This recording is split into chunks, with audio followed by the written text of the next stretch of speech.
አንቺና አባትሽ ተጣላችሁ? አዎ ምን ነው ሀኒ? 8ኛው ሺህ ደርሷል፣ ተዘጋጅ በይኛ። ማለት ሰላምዬ? አንቺና አባትሽ ተጣላችሁ ማለት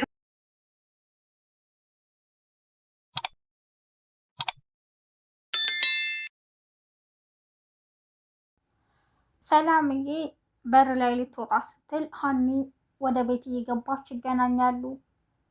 እንዴ ምን ሆነሽ ነው ያረፈድሽውም ሀኒ ትላታለች። እባክሽ አባቴ ጋር ትንሽ ተጣልተን ነበረ ትላታለች። ምን ማለት ነው? አንቺና አባትሽ ተጣላችሁ ማለት እኮ ትላታለች። አሰላሙ አሌይኩም ወራህመቱላሂ ወበረካቱ። ሰላም እንዴት ናችሁ? በአለም ዳርቻ የምትገኙ የነጅሆም ኩኪንግ ቤተሰቦች ደህና ናችሁ ወይ? ዛሬ ይዤላችሁ የመጣሁት ተከታታይ ድራማ ኖላዊ ክፍል 44 ነው። ላይክ፣ ሼር፣ ሰብስክራይብ በማድረግ እስከ መጨረሻው አብረውን ይቆዩ። ሀኒም ዛሬ ስራ ቦታዋ አርፍዳለች። ምርመራም እናደርጋለን ያሉትን አባቷን ሐኪም ቤት ይዛ ስለሄደች ረፍዶባት እየተቻኮለች ነው። አሲር እስከሚመጣም እየጠበቀችው ነው። አሲር ሲመጣ አባዬ በቃቸው ስራ ቦታ በጣም ይፈልጉኛል በማለትም የማልቀርበት ቀጠሮ አለኝ በማለት ትሄዳለች። በር ላይ ስትወጣ ሰላምን ታገኛታለች። እንዴ ሰላምዬ ወዴት ነው ስትላት እዚህ የሚጠብቁኝ ሰዎች አሉ ትላታለች። ሀንዬ አርፍደሻል እንዴት ነሽ ትላታለች። ምን ላድርግ አባዬ ጋር እኮ ተጣልቼ ነው ትላታለች። እንዴ ምን ማለት ነው? አንቺ ከአባትሽ ጋር ተጣላሽ? ይሄ የዓለም ፍጻሜ ደርሷል ማለት ነው ትላታለች። ሰላም እንዴ ሰው አይደለን እንዴ? አንድ ቤት እኮ ነው የምንኖረው። ደግሞ ብዙ የሚያስጨንቁኝ ነገሮች አሉ። ሰሞኑን እዚህ ስለተፈጠረው ነገር አልነገርኩትም። አባዬ ደግሞ ምንድን ነው የሚያስጨንቅሽ እያለ ይጠይቀኛል። በዛ ያለ መግባባት ተፈጠረ። መዳንም መታከምም አልፈልግም ሲለኝ ተናደድኩ ትላታለች። ለማንኛውም እነ እናቴ እየጠበቁሽ ነው። ለምንድን ነው ያረፈደችው? ምርመራውን ማድረግ አትፈልግም ማለት ነው እያሉ ነው። እማዬ ብትናገርሽ በዝምታና ቀስ ብለሽ በማውራት ቢሆን እለፊያት በይቻው መልካም ቀን በማለት ሰላም ትታት ትሄዳለች። ሀኒዬም ወደ ቤት ትገባለች። አሲርም ከሀኒ አባት ጋር ቁጭ ብሏል። ለሀኒ አባት የመጣውን ምግብን ይበላል። እኔ የምልዎት ላጉርሶት ይላቸዋል። አይ ልጄ ብለ አሲር ይሉታል። እኔ የምልህ ግን ማን ነው በሽተኛው? እኔ ነኝ አንተ ይሉታል። እንዴ እርስዎ ናቸዋ በሽተኛው። ታዲያ ምግቡን ያመጣኸው ለእኔ ነው ላንተ ይሉታል። ላንተም ለእኔም ነው በማለት ይመልሳል አሲር። አይ አንተ ይሉታል። እኔም ብለህ አባትህ እንዴት ነው በማለትም ይጠይቁታል። አባቴ ደህና ነው ሐኪም ቤት ነው ያለው በማለትም ይመልሳል አሲር።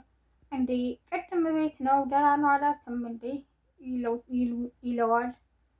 እንዴ አባቴ እኮ አንተ ነህ እና አንተ ደግሞ ሐኪም ቤት ነው ያለኸው ይለዋል። እንዴ እኔ እኮ አባትየህ ነኝ በማለትም ይመልሳሉ። አይ እሱን ነው እንደምትለኝ? እሱ ታሞ ተኝቷል፣ አይጋገር በቅርቡ ይደይማል በማለትም ይነግረዋል። እሱ ደግሞ ምን ማለት ነው ይሉታል። እሱ በቃ ገንዘብ ነው የሚወደው እና ምንም እንትን አይልም፣ ግን እኔ የሚያሳዝነኝ ፍቅር ናት በማለትም ይነግረዋል።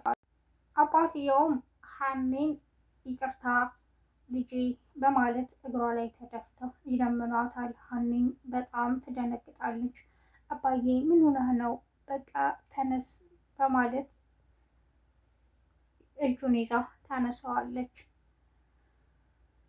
በቃ ትናንት ሐኪም ቤት አልሄድም ስላልኩሽም ይቅርታ ይላታል። እሺ አባዬ ነገ እንሄዳለን በጠዋት ትለዋለች። ሀኒዬም በጠዋት ተነስታ አባዬ ቤተ ክርስቲያን እንሂድና ስመለስ ሐኪም ቤት እንሄዳለን ትለዋለች። አባትየው ደግሞ ልጄ ካለ ወትሮሽ በጠዋት ተነስተሻል፣ የሆነ የገጠመሽማ አለ፣ ስለዚህ አብሬሽ እሄዳለሁ በማለት አሁንም ያስጨንቋታል። ሀኒ አባዬ እኔ ሂጅ እመጣለሁ፣ ምንም የሆንኩት ነገር አለ? ምንም የሆንኩት ነገር የለም፣ ደግሞ ከቤተ ክርስቲያን ስመጣ ወደ ስራ ነው የምሄደው፣ አንተን ሐኪም ቤት አስገብቼህ ትለዋለች። እርግብም ሰላምን እኔ የምልሽ ሰላም ትላታለች። መኝታ ክፍሏ ድረስ በመሄድ ከኔና ከሀና ማንን ትመርጫለሽ ትላታለች። ምን ማለት ነው በማለትም ትጠይቃታለች። አይ ማንን ትወጃለሽ ነው ያልኩሽ። አሁን እኮ ምርመራው ከተካሄደ በኋላ ወይ እርሷ ወይ እኔ ነኝ እህትሽ ትላታለች። አትሳሳቺ እርግብ ትላታለች። እርግብም እርግብ ሲሏት እዛ ቤት አትወድም። እኔ ሀኒን በጣም ነው የምወዳት፣ እህቴ ሆነችም አልሆነችም በቃ ትላታለች። ሰላም የሰላም እናት በጣም ተናዳለች። ልጆቿ ለሀና ያላቸው ፍቅር ምንድን ነው? ምን አስነክታችሁ ነው እንደዚህ የሆናችሁት? ይህን ያክል ፊት ብንሰጣት እንደዚህ መሆን? ጭራሽ ልጃችሁ ነኝ ምርመራ ማካሄድ አለብን፣ ዲኤንኤ ድረስ ደረሰች። ምንድን ነው ይሄ ሁሉ? ለእናንተ ብዬ ነው፣ እኔ ደስተኛ አይደለሁም ትላቸዋለች። እርግብም እዛ ቤት የመጣችው አክስቴ በምትላት ሴትዮ ምክንያት እንጂ ልጅ ሆና አይደለም። የሆነ የሚያስቡት ሸርና ተንኮል አለ። ልጅ ነኝ ብለሽ ገብተሽ ንብረት ትወርሻለሽ ብለው አውርተው ስለሆነ የገቡት። አክስትየዋም የነ ሰላም እናት ጋር በመምጣት ስለተፈጠረው ነገር እንደማታውቅ ሆና ነገሮችን ታውጣጣለች፣ ታስመስላለች። በመሀልም ኪችን ትሄድና እርግቤን ብቻዋን ታገኛታለች። በር በመዝጋትም እኔ የምልሽ ተፍ ተፍ ብለሽ ሀብት ንብረት ትወርሻለሽ ስልሽ ጭራሽ ኪችን ሆነሽ ወጥ ቀቃይ ሆንሽ በማለት ትጮህባታለች። እንዴ አክስቴ እስኪ ምን ማድረግ ነው ያለብኝ?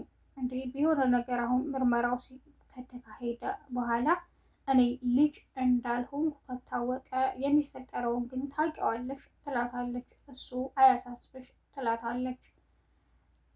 ድንገት የሰላም ወንድም በር ከፍቶ ይገባል። ይደነገጣሉ። እንዴ ምን ሆናችሁ ነው? እዚህ ናችሁ ይላቸዋል። አዎ እዚህ ነን ትለዋለች። እሱም በሉ ደህና ዋሉ በማለት ትቶ ይሄዳል። ወይኔ አክስቴ ተዋርደን ነበር እኮ ዛሬ ጉድ ሆነን ነበር ትላታለች። እርግብ ያልኩሽን አድርጊ ብላት ትሄዳለች።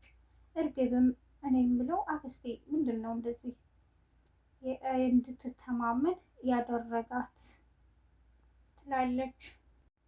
የነ ሰላም እናትም ዛሬ ስራ አልገባም፣ ዲኤንኤ ምርመራ የተባለውን ለማካሄድ ሐኪም ቤት መሄድ አለብን ብላ ቤቷ ናት። ሀናም አባቷ ሆስፒታል ስለገባና አባቷ ዛሬ ሆስፒታል መዋል ስላለባቸው መሄድ አልቻለችም። ደውላም ለሰላም ወንድም እኔ አረፍዳለሁ በማለት ትነግረዋለች። ለእናቱ ሲነግራት እናትየዋም መጀመሪያም እኮ ውሸቷን ነው፣ እርግብ ናት የኔ ልጅ ነገሮችን ሁሉ ለማበላሸት ነው እዚህ ቤት የመጣችው በማለት ትበሳጫለች። እንዴት ሆኖ ነው እኔ ከስራ ቀርቼ አሁን ደግሞ እሷ የምትቀረው በማለትም ትበሳጫለች። እርግብም አክስቴ ትላታለች። ምን ልታዘዝ በማለትም ሳሎን ሄዳ ትጠይቃቸዋለች። የሰላም እናት በጣም በመገረም አይሽ የኔ ልጅ እኮ የዋህ ናት አክስቴ አለችሽ ትላታለች። እንዴ እኔም እኮ አክስቴ ማለቷ በጣም ገርሞኛል ትላለች ተንኮለኛዋ አክስት። ውድ ቤተሰቦቼ በዓለም ዳርቻ የምትገኙ የነጆም ኩኪንግ ቤተሰቦች ቀጣዩን ክፍል ይዤላችሁ እስከምመጣ መልካም ጊዜ። ላይክ፣ ሼር፣ ሰብስክራይብ በማድረግ እስከ መጨረሻው አብራችሁም ስለቆያችሁ አመሰግናለሁ። ባይ